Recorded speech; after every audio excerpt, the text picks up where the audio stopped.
things. What is it that is or isn't being done? What is my expectation? And what do they need to do to change? It's those three things. That's it. It does not need to be a long conversation. You don't have to invest a whole bunch of time to prepare. It is one of those things where it's just mentioning it, right?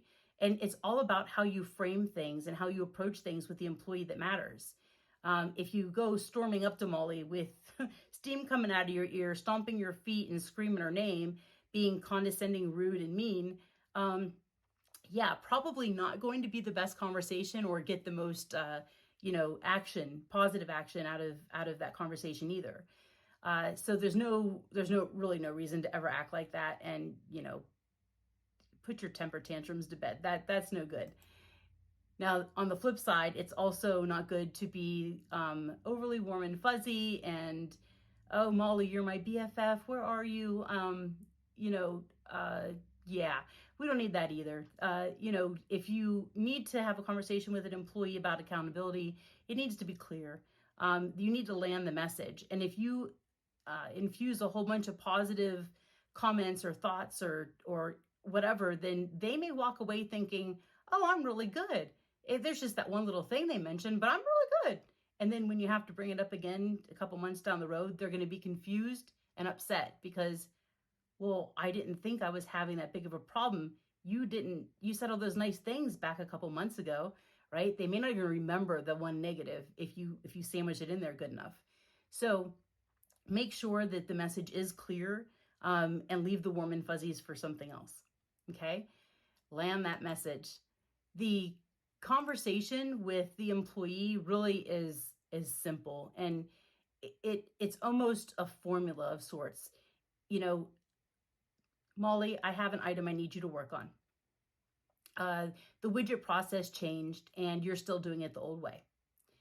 It's my expectation that, when we have process updates, that they are read in a timely manner and followed.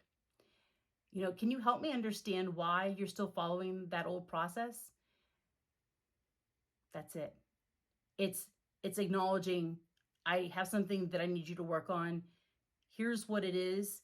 Here's my expectation. And then can you help me understand?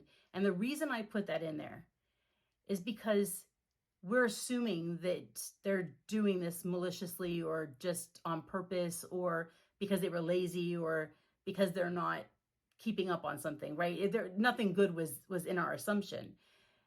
But if we ask them, can you help me understand? Even if those things were true, we're at least not, insinuating it and pinning the employee with one of those bad labels.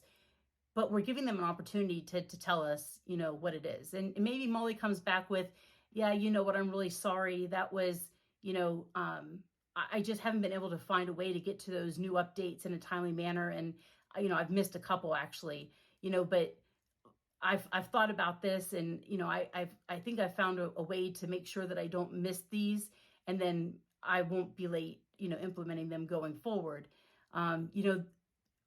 Great. Because at the end of the day, that's what you want is some kind of alignment, whether the employee pushes it forward to you or you work through it together, or even if you have to tell them maybe, hey, try this.